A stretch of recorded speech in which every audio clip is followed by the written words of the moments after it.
صحیح مسلم شریف میں انس رضی اللہ تعالیٰ عنہ سے روایت ہے کہ ایک دن نبی کریم رؤوف رحیم صلی اللہ تعالیٰ علیہ نبی الکریم نے نماز پڑھائی۔ جب پڑھ چکے تو ہماری طرف متوجہ ہوئے اور آپ نے ارشاد فرمایا، اے لوگو، میں تمہارا امام ہوں، رکوع و سجود اور قیام اور نماز سے پھرنے میں مجھ سے سبقت نہ کرو، میں تم کو آگے اور پیچھے سے دیکھتا ہوں۔ اس احادیث مبارکہ میں نبی کریم صلی اللہ تعالی وسلم نے جو نمازی حضرات ہیں ان کو امام سے پہلے رکوع میں جانے، رکوع سے سر اٹھانے، سجدے میں جانے، سجدے سے سر اٹھانے، یعنی کسی بھی ارکان پر امام پر سبقت لے جانے سے منع فرمایا ہے۔ اسی طرح امام مالک کی روایت فرماتے ہیں کہ حضور نبی کریم رؤوف رحیم صلی اللہ علیہ وسلم نے ارشاد فرمایا کہ جو امام سے پہلے اپنا سر اٹھاتا اور جھکاتا ہے اس کی پیشانی کے بال شیطان کے ہاتھ میں ہیں۔ اسی طرح بخاری اور مسلم شریف کی روایت ہے، ابو ہریرہ رضی اللہ تعالیٰ عنہ اس کے راوی ہیں کہ حضور نبی کریم رؤوف رحیم صلی اللہ تعالی وسلم نے ارشاد فرمایا، کیا جو شخص امام سے پہلے سر اٹھاتا ہے اس سے نہیں ڈرتا کہ اللہ تعالیٰ اس کا سر گدے کا سر کر دے۔ سامعین وقار، احادیث مبارکہ اصول برکت کے لیے آپ نے سماعت فرمائیں۔ اب فقہی مسائل کی طرف ہم بڑھیں گے۔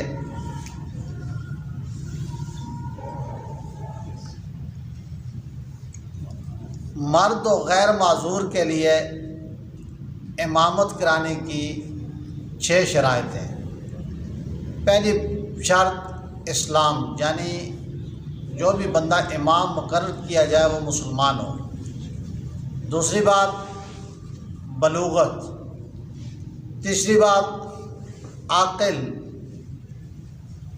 چوتھی بات مرد ہونا، پانچویں قرت کا جانتا ہو، چھٹی بات معذور نہ ہو۔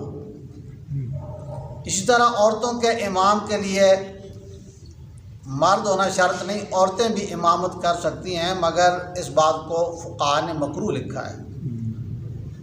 اس طرح نابالغوں کے امام کے لیے بالغ ہونا شرط نہیں، بلکہ نابالغ لوگوں کی امامت کر سکتا ہے، مگر اس کے لیے سمجھدار ہونا، شعور والا ہونا ضروری ہے۔ اس طرح معذور اپنے مثل یا اپنے سے زائد عذر والے کی امامت کر سکتا ہے، کم عذر والے کی امامت نہیں کر سکتا۔ اور اگر امام و مقتدی دونوں کو 2 قسم کے عذر ہوں، مثلا ایک کو ریا کا مسئلہ ہو اور دوسرے کو قطرے آتے ہوں، تو ایسی صورت میں دونوں ایک دوسرے کی امامت نہیں کر سکتے ہیں۔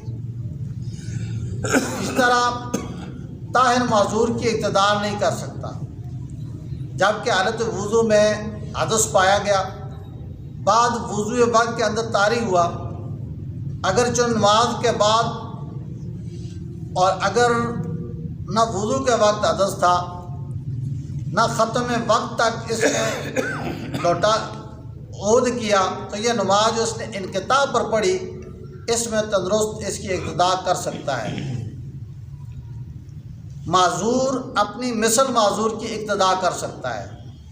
2 معذور شخص ہیں اور اس کی مثل دوسرا بھی معذور ہے، تو وہ ان کی اقتدا کر سکتا ہے، اور ایک عذر والا 2 عذر والے کی اقتدا نہیں کر سکتا۔ بندہ ایک معذوری ہے اور دوسرے شخص کو 2 معذوریاں ہیں، تو ایک معذوری والا 2 معذوری والوں کی امامت نہیں کر سکتا، کہ پیچھے نہیں پڑ سکتا۔ ایک عذر والا دوسرے عذر والے اور 2 عذر والا ایک عذر والے کی اقتدا کر سکتا ہے، جبکہ وہ ایک عذر اسی کے دور میں سے ہو۔ معذور نے اپنے مثل دوسرے معذور اور صحیح کی امامت کی، تو ایسی صورت میں صحیح نہ ہوگی، معذور کی ہو جائے گی، لیکن جو صحیح شخص ہے اس کی نماز نہیں ہوگی۔ وہ بد مذہب جس کی بد مذہبی حد کفر کو پہنچ جائے، جیسے رافضی ہے، اگرچہ وہ سیدنا صدیق اکبر رضی اللہ تعالیٰ عنہ کے خلافت یا ان کی صحبت سے انکار کرتا ہے، ان کو سب و شتم کرتا ہے، ایسے شخص کے پیچھے نماز نہیں ہوگی۔ اسی طرح شیخین رضی اللہ تعالیٰ عنہما کی شان اقدس میں تبرہ کرتا ہے، اس کے پیچھے نماز نہیں ہوگی۔ اسی طرح جو قرآن کو مخلوق بتاتا ہے اور جو شفاعت یا دیدار الہی یا عذاب قبر یا کرامن کاتبین کا انکار کرتا ہے، ایسے شخص کے پیچھے بھی نماز نہیں ہوگی۔ اسی طرح ہمارے زمانے میں نبی کریم رؤوف رحیم صلی اللہ علیہ وسلم کی توہین کرنے والے شخص کے پیچھے نماز نہیں ہوگی۔ جس بد مذہب کی بد مذہبی حد کفر کو پہنچی ہو، جیسے تفضیلیہ، ان کے پیچھے نماز کو مکروہ تحریمی قرار دیا گیا ہے۔ اسی طرح شرائط اقتداء کیا ہے؟ اقتداء کی 13 شرطیں ہیں۔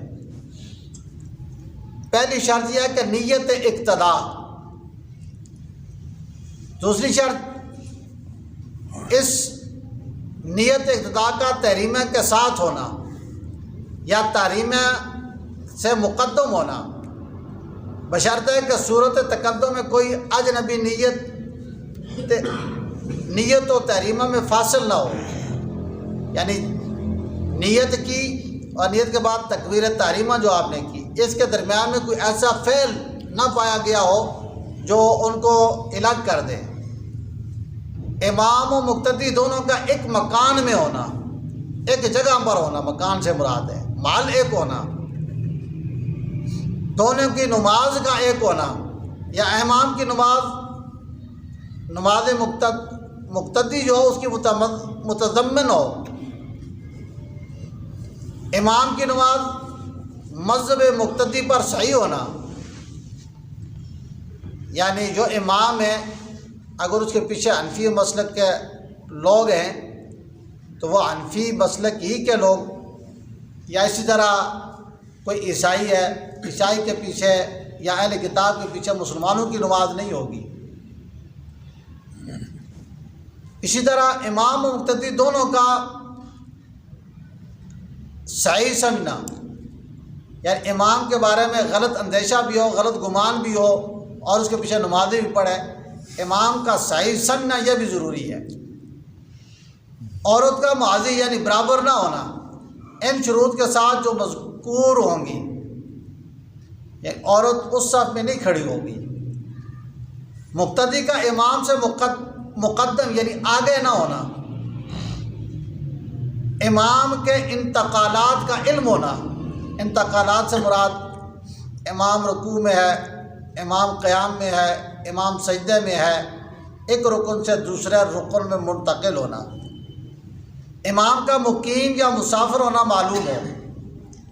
بعض اوقات ایسی جگہ ایسے مقام پہ نماز پڑھی جاتی ہے کہ ہر بندہ آتے جاتے، جیسے اسٹیشن کی مسجد ہے یا اڈے کی مسجد ہے یا پھر راستے میں مسافر ہے، تو ایسے مقام پر یہ معلوم ہو کہ جو امام ہے وہ مقیم ہے یا مسافر ہے۔